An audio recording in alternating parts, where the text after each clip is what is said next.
in the shop. That's because I just woke up 20 minutes ago, and I'm headed to the shop in a little while. um, so I saw Gil's was it Friday Live? Gil, stop burping so much in your lives, homeboy. Censor that shit. Censor yourself. Um, and he was talking to one of the guys that called in about, uh, just how the whole cycle of gangbanging and shit in our community. And,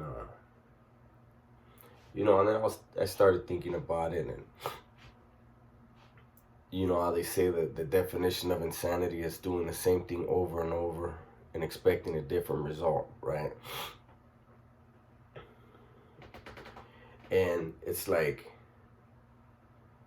there are barrios out here still in existence that are about 100 years old. There's, Mexican street gangs, barrios, have been in California for over 100 years. And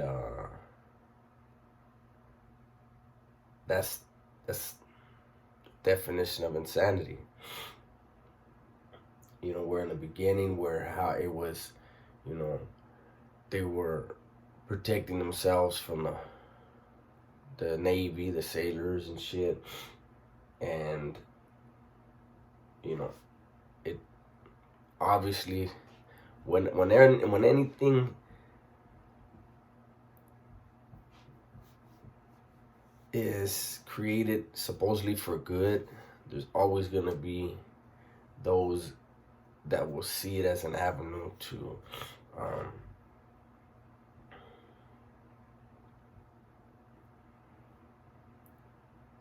manipulate it into something for personal gain, personal fame, so-called fame. And so that's what happened, man, and then you have, I believe that every gang member is an insecure person, and that's why we chose the gang. There was something within us that was missing that made us doubt ourselves and cling to this thing that was so macho and so brave. And what do we do when we get into that? Not everybody, but a lot of us, when we get into that and we hear, oh, hey, that vato right there is crazy. You're like, he's crazy? Like, okay. And so you're going to outdo him. And you go to juvenile hall. That fool's crazy? I'm going to get down with him. There you go. You hit, and it just keeps going, man. Everywhere you go, you're like, I'm crazier than this fool. And so you're gonna make those sacrifices to prove that. You can't win them all, and so you sacrificing your blood, sacrificing your health, you're sacrificing your life, you're sacrificing every meaningful relationship that you had and that you could have had. And it's just because of that gangster mentality. But what is that? When we really look at it, like, what is it? There isn't, how like a kid has an idea, maybe in junior high or whatever. Maybe some kids it's earlier, maybe some it's a little after, around high school. I don't know. I never went to high school. But they get in their heads like, you know what, I'm gonna be a doctor. go to school, and they do, and they know like when I graduate here, I'm gonna go there, and when I graduate there, I'm gonna get this, and I'm gonna make this much money, and for this many years, and then it should double, or I should do this, or should, and it's a plan, and it's a goal, and it's achievable, and it's you can see it, and then there's us, right? Like we're kids, and I'm gonna be a gangster. I'm gonna be a real gangster. I'm gonna go to prison, or I'm gonna die. You know what I'm saying? Like, I guess it's a goal, but it's just to say like I'm gonna go to. I know I'm gonna go to prison, or I'm gonna die. Like even that's uncertain. Like there isn't. I don't know, man. It's just in that lifestyle. There's never like nobody. There's no success stories, right? There's nobody that was like, I'm gonna be a gang member, and then uh, like I don't know, man. When I look back at myself, and you know, I remember being a kid and knowing like I'm gonna go to San Quentin, and I'm gonna go to Folsom, and then being in YA, and um, hearing about the prisons, and I remember when when we heard about Pelican Bay, and the knuckleheads were like, I'm gonna be there, and we did. We spoke it into existence because we made it happen through our actions. We already had it in our mind. Hey, I'm gonna go there, and and sure enough, we do what we gotta do to get to those places. But now, um, now that we're all getting older and we're getting wiser, and we're all wanting to have a better future, and be better examples for our children and our families. At a late age, we're trying to adjust to society and figure out how to fit in, and we're hoping that the things that we're doing now, these type of sacrifices, um, will make it to where our kids and our grandkids don't think it's cool to be a gang member, and don't see a fascination in it. I think that's what's important with all these channels, is that we're shedding light without bad mouthing, because like I could never ever talk bad about um,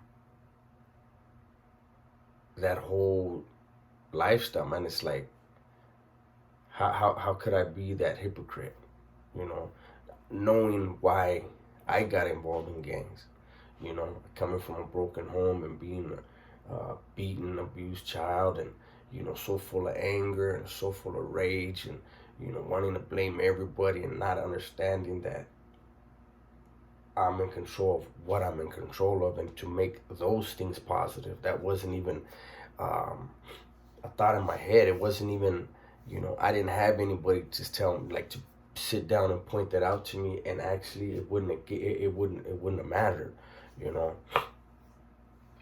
I never really talk about it. My mom, um, my mom was from Los. I was born in Los. My mom was a gang member, and her brother had done time. Her brother was from Northside Monte, and he had done time for murder. He had actually got a LWOP and did 8 years, I believe it was, and his case was overturned. And I remember when he came, my mom called him like, this fucking dude is, he's all in the, gang banging and shit. And I remember when he came, and this is somebody that I knew was a fucking stone cold killer. This dude's he's a fucking maniac. And, you know, he came to my pad and or my mom's pad, and, you know, I was a teenager, a little kid, man, and he was like, man, you think that shit's cool? You think that shit is where it's at? Man, every time you go to jail, your homeboys gonna be fucking your old lady. They ain't gonna do shit for you. This and like he ran it down to me, like that life is not what you want, but you think you're hard, do it. You know, you're gonna learn.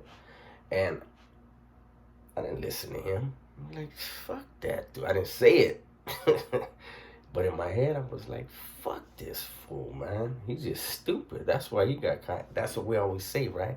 When we're young, I thought it was just dumb, man. They ain't gonna catch me. You know, prison's full of fucking them dudes that were never gonna get caught, though. Believe me, ask them. They all tell you, man, I didn't think I was gonna ever get caught. Then you get older and you're like, I knew I was coming back to jail. You know, but as a kid, anyways, I'm rambling. You know, that's my signature move. But I was just thinking about that, man. You know, that whole um, that cycle that seems like it's starting to lessen, and it's kind of like with gang banging not being as prevalent as it was. Is it at a point where it can be eradicated through positivity? Um, I don't think gangs would ever be eradicated. Um, as long as there's hate and there's hurt in people's hearts, um, a lot of people with no that have those issues and have no um, basically sense of direction in their lives and what's really possible for them. Um, Violence will be an option. You know, gang banging will be an option. It's a way to, you know, it's like a drug for some people. That's their drug. You know, some people will, you know, drink to try to lessen their pain, or slam, or you know, smoke something, or you know, and others will hurt people to try to transfer their pain without even realizing that's what they're trying to do. But